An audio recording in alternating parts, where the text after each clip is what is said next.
嗨，大家好，我是加菲。Hello， 我是西格。今天我们一起来聊一聊包豪斯。说到包豪斯，最容易想到的可能是它的设计，简洁的几何形状，优雅的大色块，还有圆润的无衬线字体，还有家具和建筑。但是包豪斯远不止于此，它还是一个教育机构，一整套的实践方法，一种让设计回归理性的思潮，更是一场范式革命。之前你可能就很喜欢包豪斯的风格，但是没有深入了解过它的故事。当你看完今天的视频，相信会对包豪斯有全新的理解。也许相比于它的视觉风格，你会更喜欢它的理念。1919年 Walter Gropius 在魏玛创办了包豪斯学校，可以说没有魏玛这座小城呢，就不会有包豪斯。魏玛汇聚过无数世界级的人才，比如作家歌德、诗人席勒、哲学家尼采，还有钢琴家李斯特。德国历史上的第一部民主宪法呢，也是在这里颁布的。当时一战刚刚结束德国呢在战败后的一片废墟当中成立了第一个统一的德意志共和国，史称魏玛共和国。这是德国从帝制转向民主共和的标志。虽然魏玛共和国在历史上只短短的存在了15年，总是面临政治上的不稳定和经济上的危机，但是由于它自由和鼓励创新的氛围呢，这个时期的文化艺术和科学达到了一个空前的繁荣的状态也是迎来了很大的社会进步。在魏玛共和国时期，著名作家比如说托马斯曼、黑塞和卡夫卡等人都创作出了重要作品。在艺术领域，则出现了表现艺术和新客观主义的艺术运动。电影领域也诞生了开创性的作品，比如说1927年的《大都会》。在音乐领域，作曲家们比如理查德·施特劳斯和埃尔班·贝尔格也取得了重要成就。不仅在人文领域，在理论物理方面也涌现了一些像是普朗克、爱因斯坦这样的科学家，于是人类就点开了量子力学和相对论的科技树。以及在这个时期，宪法还明确赋予了妇女选举权。包豪斯也诞生在这个时期。包豪斯这个词呢，来源于德语的 Hausbau， 原来的意思是建筑房屋。创始人 Gropius 故意使用颠倒的顺序呢，在一开始就为包豪斯的精神赋予了一种反叛和革新的气质。Gropius 一直是一个崇尚技术的人，他认为技术可以帮助人类变得更好。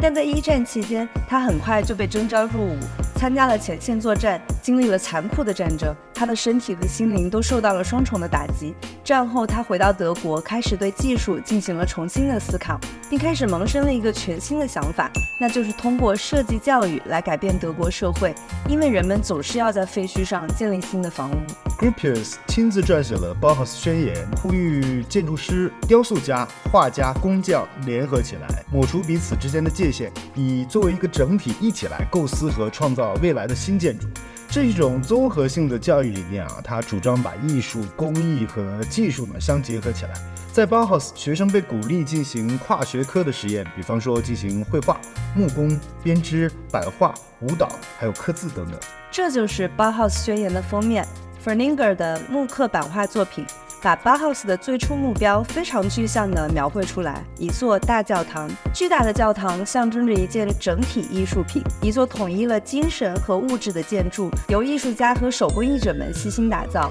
能够让人们在此相聚交流。音乐伴随着唱诗般的歌声，此起彼伏，从不间断。对，这个宣言本身倡导的也是一种像中世纪建造大教堂一般，建筑师、工匠和艺术家集体协调工作的精神。但是在当时战后的环境之中，包豪斯的学生来自于各行各业，这里面有退伍军人，有高中毕业生，来的最多的是学习纺织技术的工厂女工。那么包豪斯学校是怎么把他们变成新一代的设计师的呢？为了解决这个问题包豪斯设计了一个教学结构图。我们可以来假设一下，如果你是一名包豪斯的学生，你会经历什么？首先呢，你需要经历半年的基础设计课程，而且还会考试。这半年呢，你主要进行一些结构、材料和色彩相关的基础学习，这有点像设计师版本的预科生。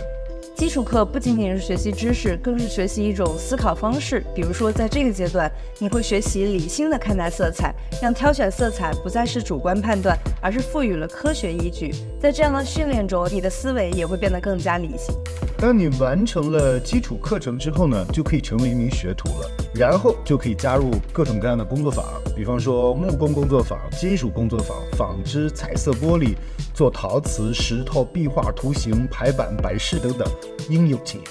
那在 Bauhaus 之前，没有艺术家或者是工匠兼具理论和技术，而在 Bauhaus 这里，理论知识和务实技术是同样重要的。所以你在 Bauhaus 的每一个工作坊都有2位导师，实行理论和实践合一的双轨制度。一位是艺术家，称为形态导师，指导理论；一位是工匠，叫做技术导师，负责传授实践的技能。然后经过了3年的工作坊的学习和实践呢，如果你成绩合格的话，就可以获得技工证书了。成绩优异者呢，还可以继续深造建筑师这个专业。经历大概4到5年之后呢，顺利通过考核的人就可以获得 Bauhaus 文凭。这个双轨制听起来很合理，实际上执行却是困难重重。2派的教职员经常处于分裂的局面，一直到1925年，Bauhaus 有了第1届理论技术兼备的毕业生留校任教，才结束了双轨教学。不过我观察到一点很有意思啊，就是这些工作坊的主题都是根据那个时期的一些实际应用场景来设置的。是的，在第1次世界大战之后呢，短暂的和平和发展的窗口呢，让人们重新思考设计，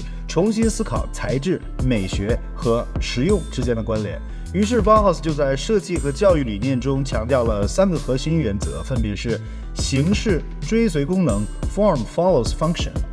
忠于材质 （Truth to material）、少即是多 （Less is more）。尽管后人对 Bauhaus 的原则理念有过很多不同方向的总结啊，但无外乎都是在强调这3点，可以概括的说，简化为务实、直观和简约。先说第1点，形式追随功能。Bauhaus 的建筑师 Louis Sullivan 提出了这个设计原则。他认为，设计首先应该考虑功能，再考虑装饰性，一切都以实用为主。这条设计原则在之后的发展中已经成为了现代主义的内核之一。第2点原则呢是忠实于材质，这是现代主义建筑的一个主要原则。他认为任何材料都应该被用在最合适的地方，并且呈现它最原始的质地、形态，也不应该被隐藏起来。所以说，我们可以从 Bauhaus 的风格当中看到很多材质被直接的呈现出来，无论它是金属，还是玻璃，还是混凝土，还是其他材质。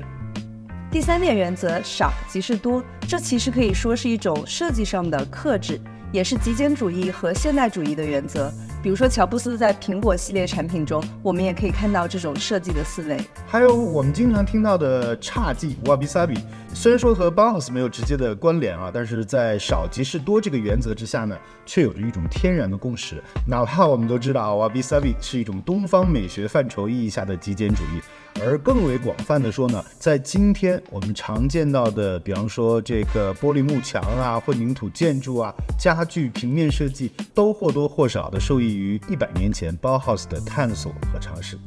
举个现成的例子吧，可以帮助大家更好地理解 Bauhaus 的设计原则。看一下这幅国际象棋，它是1922年由 Bauhaus 的设计师 Joseph Hartwig 所设计。它不像传统的象棋一样追求做工精细，也没有花里胡哨的装饰，完全遵循形式追随功能的原则。它使用2种实木本身的颜色来区分棋子，而不是涂漆，符合忠于材质的原则。在整体上，它用非常概括和抽象的方式重新符号化了棋子，比如说用一个小方块来代表兵，用大方块来代表车，符合少即是多的设计原则。好了，那讲完了 Bauhaus 的设计教育的结构呢和核心设计原则之后，我们接下来说一下 Bauhaus 的创造者们吧。Bauhaus 的导师们可谓是一支真正的明星团队，大家都有改革的志向，所以说和 Bauhaus 的理念呢相融合，他们的加入也在革新着 Bauhaus 本身。比如说第1代教职员 Johannes Itten，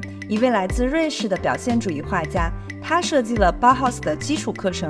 在此之前的德国，最懂色彩的人是歌德，就是那位《少年维特的烦恼》的作者、大文学家。1810年的时候，他曾经出版过研究著作《色彩理论》，Itten 就将这本书里关于色彩的论述带到了 Bauhaus， 成为当时色彩学的基础理论之一。这位 Itten 确实是创造力十足啊，为 Bauhaus 做出了非常多的贡献。不过呢，他后来越来越多的倾向于神秘主义。这位大师信奉拜火教，不吃肉，只吃素，而且喜欢吃大蒜。在他的带领之下呢，包豪斯校园里盛行起了拜火教和吃大蒜。直到1921年，风格派的代表人物之一 Theo van Doesburg 来到了魏玛，对 Eaton 的这种行为提出了严厉的批评。他在校外呢开设了一系列的演讲和课程。所谓的他山之石可以攻玉啊，虽然说不是包豪斯的正式成员，但是他也对包豪斯产生了巨大的影响。可以说，正是有了这种内外兼修、讨论争鸣，包豪斯才会逐渐形成和完善自身。1922年来了另一位伟大的艺术家 Vasily Kandinsky， 中文一般翻译成康定斯基，是俄罗斯画家和最负盛名的艺术理论家，也是20世纪初现代艺术的先驱之一，对抽象艺术的发展做出了巨大的贡献。他理性的科学理论课程让教学也重新步入了正轨。在这几位的共同努力之下呢，创始人 Gropius 开始重新思考包豪斯的未来走向。他开始放弃战后初期的乌托邦理想和手工艺的倾向，提出应该从工业化的角度来发展设计教育的理念。还记得之前宣言封面的大教堂吧？到了1923年的时候呢，这 Gropius 就不怎么再提这个高耸的大教堂了，而且随之放弃的呢，还有这个工艺驱动的美学。这位包豪斯的创始人宣称，我们想要一种建筑来适应我们的机器、无线电和汽车的新世界。Gropius 认为呢，随着战争的结束，一个属于设计工业的新的历史时期已经和魏玛共和国一样，正在拉开它的大幕。他在建筑和消费品方面所推崇的风格是实用、廉价，而且符合大规模生产的。这一次的转型可以说是标志着包豪斯的体系开始由构建转为输出。他们开始不断地设计出新的建筑产品，无论是平面还是工业设计，包豪斯都开始展现出巨大的创新力量。尤为值得一提的是 Marcel Breuer， 他既是包豪斯学校的学生，后来也成为了包豪斯的老师。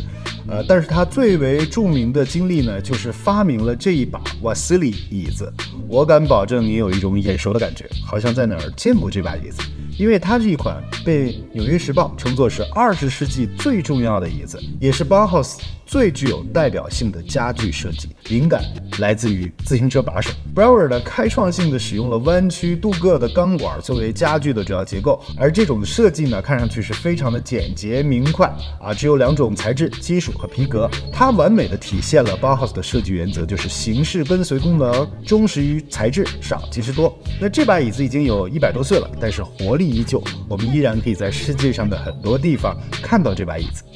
那也不能不提 Herbert Bayer， 他是包豪斯字体设计的导师。他在1925年为包豪斯设计了一种特殊的无衬线字体，这种字体被称为 Bauhaus Universal。他删除了大写字母，因为小写字母可以被更好的阅读和辨认。他在一封信上写着：当你不能用大写字母说话时，为什么要用大写字母写字呢？ MoMA 的策展人 Barry Bergdahl 是这样总结的：包豪斯当时对于百事的玩弄，并不只是单纯的文字游戏，而是带有政治色彩。因为当时在德国呢，字体是一种政治。哥特风格的衬线字体更具有民族主义意识，而包豪斯这样的革新理念呢，让纳粹党完全无法接受。最终在1933年纳粹上台之后呢，就彻底关闭了包豪斯学校，德国也从此进入了历史上最黑暗的一个时期。一个伟大的时代结束了，但它又并没有结束。包豪斯的教职员纷纷逃离了德国，